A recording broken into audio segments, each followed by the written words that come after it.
Assalamualaikum teman-teman. Hari ini hari Kamis tanggal 3 September 2020.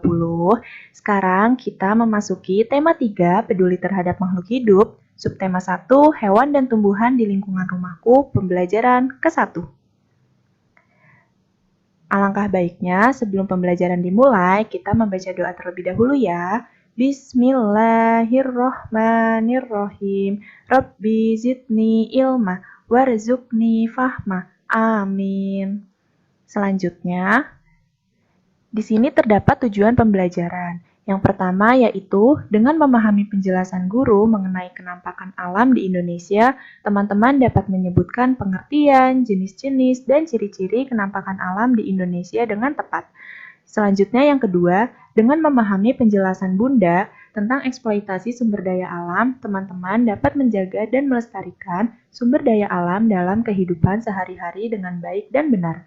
Dan yang ketiga yaitu dengan memperhatikan penjelasan Bunda tentang bagaimana cara melestarikan lingkungan, teman-teman dapat menjalankan dan menerapkannya pada kehidupan sehari-hari dengan baik. Berikutnya yaitu terdapat materi pembelajaran. Yang pertama, terdapat kenampakan alam di Indonesia, yang kedua eksploitasi sumber daya alam, dan yang ketiga cara melestarikan lingkungan. Nah, sekarang Bunda mau tanya nih, teman-teman mengetahui nggak apa itu kenampakan alam? Nah, kenampakan alam itu adalah segala sesuatu yang terjadi secara alami yang disebabkan oleh peristiwa alam dan bukan merupakan akibat aktivitas manusia ya.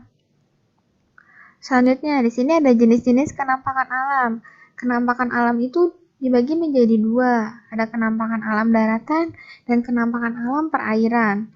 Kenampakan alam daratan di sini dibagi menjadi 6. Yang pertama ada dataran tinggi, yang kedua dataran rendah, yang ketiga gunung, yang keempat pegunungan, yang kelima pantai, yang keenam tanjung. Sedangkan kenampakan alam perairan juga dibagi menjadi 6. Yang pertama ada sungai, yang kedua ada danau, yang ketiga ada laut, yang keempat ada teluk, yang kelima ada selat, yang keenam ada rawa. Nah, kenampakan alam daratan yang pertama di sini ada dataran tinggi. Teman-teman semua tahu tidak ciri-ciri kenampakan alam dataran tinggi itu apa aja sih? Nah, ciri-cirinya yang pertama yaitu wilayah memiliki dataran luas dan datar dengan ketinggian mencapai 300 hingga 600 meter di atas permukaan laut. Yang kedua, memiliki suhu udara yang dingin. Yang ketiga, dapat dijadikan tempat untuk menanam tumbuhan yang bisa hidup di tempat dingin seperti tanaman teh dan sayur-sayuran. Yang kedua di sini ada dataran rendah. Ciri-ciri kenampakan alam dataran rendah itu yang pertama ada wilayah yang berada di ketinggian kurang dari 200 meter di atas permukaan laut. Yang kedua, dataran rendah itu biasa dimanfaatkan sebagai daerah tempat tinggal penduduk. Yang ketiga, wilayah dataran rendah itu dapat digunakan untuk pertanian dan perkebunan yang cocok di tempat bersuhu panas. Selanjutnya, yang ketiga di sini ada gunung. Apa saja sih ciri-ciri kenampakan alam gunung itu? Nah, di sini yang pertama ciri-cirinya yaitu wilayah yang berada pada ketinggian 600 meter di atas permukaan laut. Yang kedua, kenampakan alam gunung banyak menjadi tempat penghasil batu bara atau pertambangan kapur. Yang ketiga, memiliki tanah yang subur dari abu vulkanik dari letusan gunung berapi. Selanjutnya, yang keempat ada pegunungan. Di sini ada ciri-ciri kenampakan alam pegunungan. Yang pertama yaitu wilayah yang merupakan rangkaian gunung-gunung yang berjajar lurus atau luas yang hampir sama antara satu dengan yang lainnya. Yang kedua, ketinggian pegunungan ini mencapai 700 meter di atas permukaan laut. Ternyata gunung dan pegunungan itu berbeda ya. Gunung itu bisa disebut dengan gunung berapi, sedangkan pegunungan itu adalah rangkaian gunung-gunung yang berjajar lurus yang hampir sama antara satu dengan yang lainnya.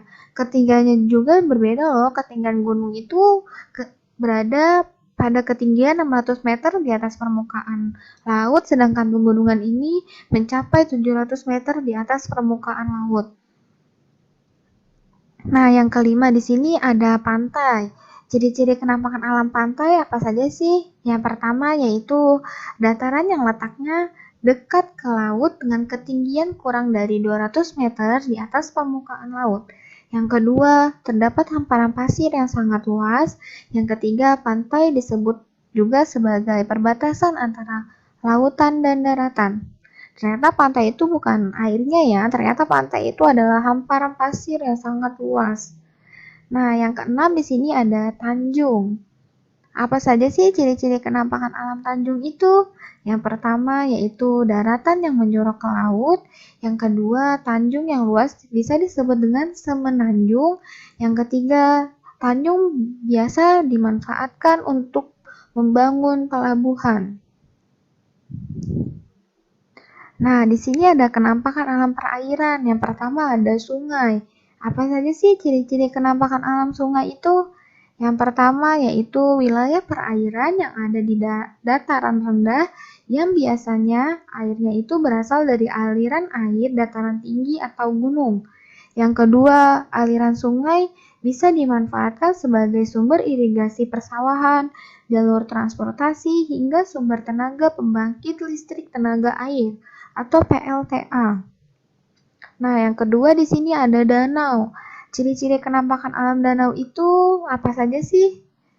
Nah, yang pertama yaitu daratan luas yang cekung dan berisi air. Yang kedua, danau biasanya terbentuk akibat letusan gunung berapi atau pergerakan tanah. Yang ketiga, danau sering dimanfaatkan untuk budidaya ikan atau tanaman tertentu. Yang keempat, danau sebagai sumber irigasi pertanian atau sumber air dari peternakan.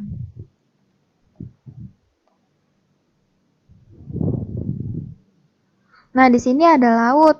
Apa saja sih ciri-ciri kenampakan alam laut itu? Nah, yang pertama yaitu wilayah perairan yang luas dan menghubungkan daratan atau pulau satu dengan yang lainnya. Yang kedua, laut ini menjadi tempat tinggal makhluk hidup yang berada di air. Yang ketiga, manusia dapat memanfaatkan sebagai sumber garam, jalur transportasi, hingga budidaya ikan dan rumput laut. Selanjutnya ada teluk. Di sini ada ciri-ciri kenampakan alam teluk, yaitu yang pertama terbentuk di kawasan pinggiran laut yang mempunyai susunan batuan keras dan batuan lembut yang berselang-seling. Yang kedua, lapisan batuan lembut yang dihakis ombak atau yang terkena ombak itu akan menjadi teluk. Yang ketiga, lapisan batuan keras yang tahan akan hakisan ombak itu menjadi tanjung. Selanjutnya di sini ada selat. Apa saja sih ciri-ciri kenampakan alam selat itu? Yang pertama, letaknya berada di antara dua pulau dengan jarak 200 hingga 1000 meter. Yang kedua, selat biasanya dijadikan sebagai jalur transportasi antara dua pulau. Yang ketiga, selat dapat dijadikan sebagai jalur perdagangan. Yang terakhir di sini ada rawa. Apa saja sih ciri-ciri kenampakan alam rawa itu? Nah, yang pertama, wilayah daratan yang tergenang air yang biasanya terletak di dekat pantai, sungai, atau persawahan. Yang kedua, wilayah rawa ini biasa digunakan untuk hutan bakau untuk mencegah erosi pantai, budidaya ikan, atau sumber air penduduk sekitar. Nah, selanjutnya teman-teman tahu tidak apa sih itu eksploitasi?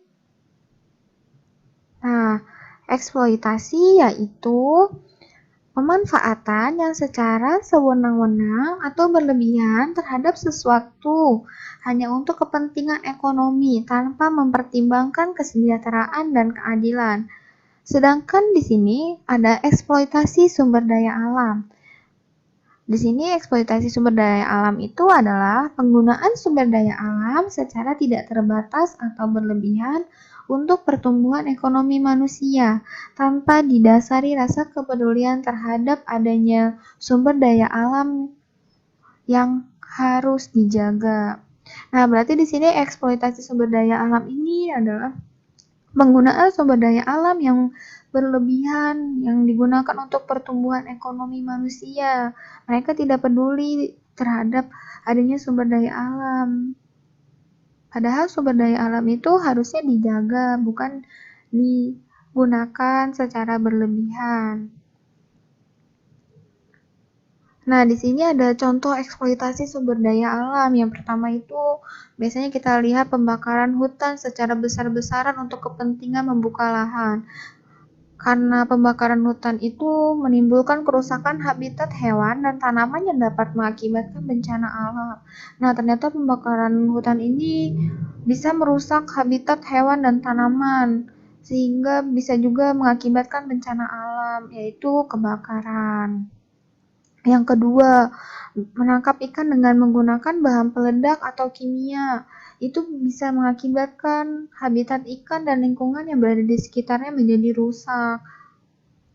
Yang ketiga, membangun tambang-tambang liar tanpa izin dari pihak berwenang untuk mengeruk sumber daya alam. Misalnya, kita membangun tambang emas dan lain sebagainya tapi tidak izin. Selanjutnya di sini ada akibat eksploitasi sumber daya alam. Yang pertama itu terjadinya penurunan kualitas ekosistem. Yang kedua, banyaknya kerusakan alam. Yang ketiga, hilangnya plasma nutfah. Yang keempat, punahnya flora dan fauna. Yang kelima, perubahan iklim negatif. Nah, apa saja sih dampak eksploitasi sumber daya alam ini? Nah, dampaknya ini bisa terjadi bencana alam, yaitu seperti tanah longsor, banjir, dan kebakaran hutan. Yang kedua, sumber daya alam yang tidak dapat diperbarui seperti tambang dan minyak bumi akan cepat habis. Yang ketiga, rusaknya ekosistem hewan dan tumbuhan, seperti ekosistem di laut dan di hutan. Yang keempat, sumber mata air menjadi kering karena rusaknya ekosistem air. Nah, bagaimana sih cara penanggulangannya?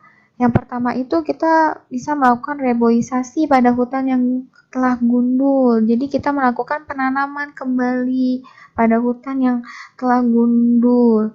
Yang kedua yaitu kita harus melakukan daur ulang pada sampah supaya tidak merusak habitat-habitat atau ekosistem yang lainnya. Yang ketiga, tidak membuang sampah sembarangan. Yang keempat yaitu melakukan sistem tebang pilih pada hutan. Nah, sistem tebang pilih ini biasanya terhadap pohon yang sudah tua atau sudah mulai mengganggu aktivitas manusia, itu bisa kita tebang dan kita tanam kembali. Nah, yang kelima ini tidak menebang pohon secara sembarangan. Karena kalau kita menebang pohon secara sembarangan nanti bisa mengakibatkan tanah longsor dan kekeringan. Yang keenam ini menghemat energi yang telah disediakan. Berarti kita harus menghemat energi yang telah disediakan supaya tidak cepat habis. Nah, selanjutnya di sini ada bagaimana sih kita cara menjaga kelestarian lingkungan yang baik? Nah, yang pertama itu tidak membuang sampah di sungai supaya tidak mengakibatkan banjir. Yang kedua, tidak menebang pohon sembarangan. Yang ketiga, tidak menggunakan kendaraan yang berpolusi. Jadi kita harus menggunakan kendaraan transportasi yang ramah lingkungan. Yang keempat, yaitu melakukan reboisasi pada hutan atau penanaman kembali pada hutan yang gundul. Yang kelima, melakukan penebangan pohon dengan sistem tebang pilih. Nah, tadi sudah dijelaskan ya, sistem tebang pilih kita harus memilih pohon mana yang harus ditebang. Yang keenam itu kita harus mengembangkan cagar alam. Yang ketujuh, tidak merusak ekosistem alam. Yang kedelapan, kita harus melakukan daur ulang pada sampah. Yang kesembilan, menanam pohon mangrove untuk mencegah abrasi pantai. Yang kesepuluh, tidak menangkap ikan dengan pukat harimau atau bom atau bahan peledak lainnya. Yang ke-11, tidak menggunakan pestisida secara berlebihan. Karena pestisida itu tidak baik untuk kesehatan manusia. Yang ke-12 yaitu membersihkan saluran irigasi air. Nah, karena pembelajaran kita sudah selesai, Bunda harap kalian bisa mengerjakan tugas-tugas yang telah diberikan. Dan sekian pembelajaran hari ini, semoga dapat membantu teman-teman untuk belajar di rumah ya. Terima kasih teman-teman. Wassalamualaikum warahmatullahi wabarakatuh.